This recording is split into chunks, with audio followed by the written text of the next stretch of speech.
Hello everyone, आज है 19 सितंबर और आज इस वीडियो में हम बात करने जा रहे हैं रेलवे सेक्टर से जुड़ी हुई दो कंपनियां, रेल विकास निगम 3% की गिरावट और आईआरएफसी 1.5% की गिरावट। और लगातार गिरावट है यहाँ पर। आईआरएफसी में 13% का डिक्लाइन है पिछले एक महीने के अंदर और ये लगातार गिरा है। सेम चीज़ अगर हम आरवीएनएल रेल विकास निगम को लेकर देखें तो एक महीने में ये भी 10% गिर चुका है, 10 से 11%, 607 रुपये से गिरकर 511 पर आया है। और आज अगर हम देखें तो मॉर्निंग में गिरावट कुछ ज़्यादा ही बड़ी थी, 502 रुपये पर भी चला गया था। बाद में थोड़ी बहुत रिकवरी यहाँ पर लौटती हुई ज़रूर नजर आई। बात करेंगे वीडियो में इसके बारे में, इस कंपनियों के बारे में, एनालिस्ट का यहाँ पर क्या रवैया है वो भी हम डिस्कस करेंगे। लेकिन उससे पहले अगर आपने अभी तक चैनल को सब्सक्राइब नहीं किया है तो प्लीज़ अभी इसे सब्सक्राइब कर लीजिए, क्योंकि आगे भी बहुत सारे वीडियोज़ हैं जो आपको काफ़ी ज़्यादा हेल्प करेंगे। तो रेल विकास निगम 511 रुपये का शेयर, 3% की गिरावट। एक महीने में गिरावट और भी ज़्यादा बड़ी है, 600 रुपये से भी ऊपर ट्रेड कर रहा था। लगातार वो गिर कर नीचे की तरफ आया है और वो लगातार गिरा है ये। और अभी भी कहीं पर भी लगता नहीं कि ये जो गिरावट है वो रुक रही है। अगर हम एक साल का ग्राफ देखेंगे तो 213% की दमदार तेज़ी ज़रूर है यहाँ पर, और सारे सपोर्ट ये तोड़ चुका है, सारे सपोर्ट लेवल के तोड़ चुका है। अब यहाँ पर जो नेक्स्ट सपोर्ट है वो काफ़ी डीप लेवल पर देखने को मिल रहा है और मैं उम्मीद करता हूँ कि भाई साहब वहाँ तक तो ये ना ही जाए। ठीक है, गिरावट काफ़ी बड़ी है यहाँ पर। और सेम चीज़ आईआरएफसी में भी अगर आप देखोगे तो यहाँ पर भी एक साल में 102% का ग्रोथ ज़रूर है, लेकिन ये भी लगातार गिर रहा है। यहाँ पर जो सपोर्ट है वो 140 रुपये के आसपास ज़रूर देखने को मिल रहा है। दिखते कि वहाँ पर ये रुक भी पाता है कि नहीं। और ऐसा नहीं है कि सिर्फ गिरावट यहीं पर है, पूरा पीएसयू जो शेयर है, पूरा पीएसयू सब में गिरावट है। चाहे वो रेलवे की बात करें, डिफेंस की बात करें, बैंक्स की बात करें, सब में गिरावट है। और यहाँ पर अगर आप देखोगे तो analyst believe that the sharp fall in PSU stocks can be attributed to their high valuation. देखो पिछले 2 सालों में पीएसयूज ने खूब सारा पैसा बनाकर दिया है, खूब सारा पैसा। इवन जो पीएसयूज फंडामेंटली स्ट्रांग भी नहीं थे उसने भी भैया बहुत बड़ी तेज़ी दिखाई हमने पिछले कुछ टाइम में। तो अब वक्त आया है भाई साहब वहाँ से गिरावट दिखाने का। एक महीने से हालांकि चल ही रहा है और ऐसा नहीं कि गिरावट आई तब मैं बात करूँ। अगर आप चैनल को रेगुलर फॉलो कर रहे हो तो पिछले हफ्ते से मैं ये चीज़ कह रहा हूँ कि मुझे लगता है कि नवरात्रि तक गिरावट रह सकती है। नवरात्रि से दिवाली के टाइम में आपको थोड़ी बहुत तेज़ी देखने को मिल जाएगी, फिर वापस दिवाली के बाद एक और फॉल तैयार होगा यहाँ पर आने के लिए। यहाँ पर देखो तो many companies in sectors like defence, railway, capital goods, अगर हम बात करें तो काफ़ी अच्छी तेज़ी दिखाई पिछले कुछ टाइम में, काफ़ी अच्छी तेज़ी यहाँ पर दिखाई है। लेकिन अभी जो हाई वैल्यूएशन है उसके चलते कहीं ना कहीं यहाँ पर जो करेक्शन है वो देखने को मिल रहा है। जो रेलिगर ब्रोकिंग के मिश्रा है उनका कहना है ये कि sector such as defence, railway and capital goods are trading at high valuation which are based on expectation of the strong earning growth.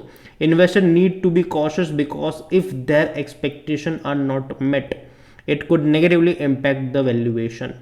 कि देखो एक्सपेक्टेशन लोगों की बहुत ज़्यादा यहाँ पर बढ़ गई थी कि भाई साहब अच्छी खासी अर्निंग ग्रोथ यहाँ पर आएगी ही आएगी। अभी देखा जाए स्पेसिफिकली स्मॉल कैप और मिड कैप पीएसयूज काफ़ी ज़्यादा प्रेशर में है। PSU stock that fell today are part of the mid cap and small cap segment of the market which have been under the pressure today. It contrasts the large cap stocks have been performed better as investors are now shifted their focus. देखो जब भी बाजार volatile होता है तो लोग अपना जो फोकस है वो स्मॉल कैप और मिड कैप से हटाकर लार्ज कैप पे ज़्यादा मतलब प्रीफर करते हैं, एटलीस्ट उनका पैसा सेफ हो जाए उसके चलते। और यही देखने को मिल भी रहा है यहाँ पर। अगर रेल विकास निगम अगर आप देखोगे तो आज 1,30,00,000 से भी ज़्यादा के शेयर ट्रेड होते यहाँ पर नजर आए और मेजर फॉल हमें यहाँ पर देखने को ज़रूर मिला है। 650 रुपये का शेयर था, 650 रुपये का, वहाँ से गिरा है ये। ऑलमोस्ट 22 से 25% का डिक्लाइन दिखा चुका है अगर आप देखो इस तरीके से। तो भयंकर गिरावट दिखाई है इसने, भयंकर गिरावट है यहाँ पर। मार्केट कैप इसका 1,00,000 करोड़ से भी ज़्यादा का अभी भी देखने को मिल रहा है। कंपनी के बारे में अगर हम बात करें तो according to Moneycontrol user 75% लोग कह रहे हैं खरीदारी करो, 25% लोग कह रहे हैं बेचो और भाग जाओ। और डिविडेंड के बारे में भी अगर हम बात देखा जाए तो अच्छा पे करा इसने इस साल, 2 रुपये 11 पैसे का डिविडेंड पे करा है। लेकिन हाँ, इससे पहले ये था कि साल में 2 बार पे करते थे, इस बार साल में 1 ही बार पे करा है, लेकिन उतना ही है जितना पिछले साल पे करा था। ठीक है, तो कोई इतना बड़ा इजाफा नहीं हुआ है यहाँ पर डिविडेंड के हिसाब से अगर आप देखोगे तो। और जहाँ तक वैल्यूएशन की बात करें तो भैया बहुत महंगा पी है, इतनी गिरावट आने के बावजूद भी 75 का पी है इसका, 75। देखिए मेरी बाइंग की रिकमेंडेशन इस कंपनी के शेयर में थी जब कोविड में आपको ये 10 मतलब 11 रुपये, 12 रुपये, 15 रुपये पर मिल रहा था। कई सारे मेरे वीडियोस थे, इवन लंबे समय तक 20-22 के रेंज में था, तब भी मैंने कहा था खरीद के भूल जाओ इसको। डेफिनेटली बड़ी ग्रोथ है, रेलवे में अभी भी बहुत सारे काम करने बाकी, बहुत बेहतरीन ग्रोथ आने वाली है, मैंने तब भी कहा था। लेकिन 600 650 उतना अट्रैक्टिव लेवल नहीं होता। और अभी का जो अगर आप ग्राफ देख भी रहे हो तो वो लगातार डिक्लाइन वाला है, और वैल्यूएशन भी देखा जाए तो कोई सस्ता तो नहीं है, महंगा है ये।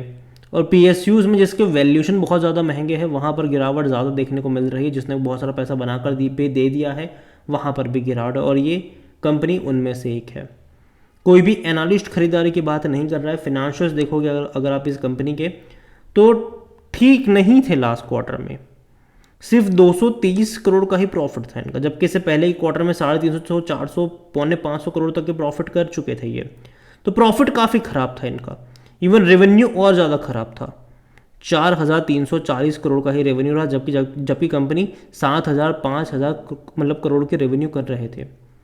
तो ये एक अच्छा साइन भी नहीं था, ठीक है। तो गिरावट की शुरुआत तो उसी के चलते पहले देखने को मिल गई थी हमें, और पिछले एक महीने में तो भाई साहब और ज़्यादा हालत जो है वो यहाँ पर बद से बदतर हुई है।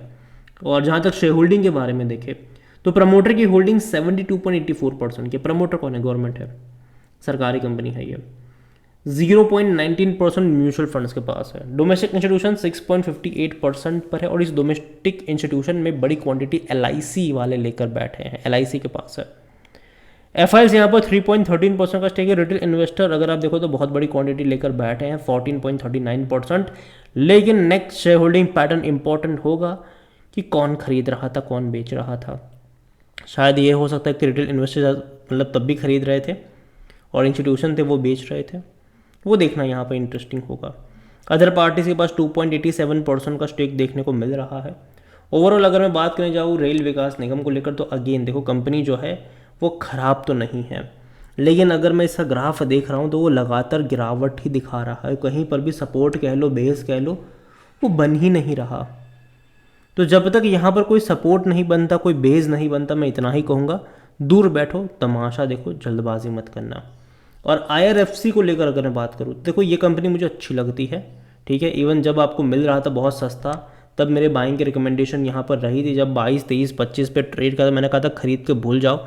लेकिन यहाँ पर अगर आप देखो तो यहाँ पर 217 रुपये से जो गिरावट शुरू हुई है वो अभी भी चल रही है।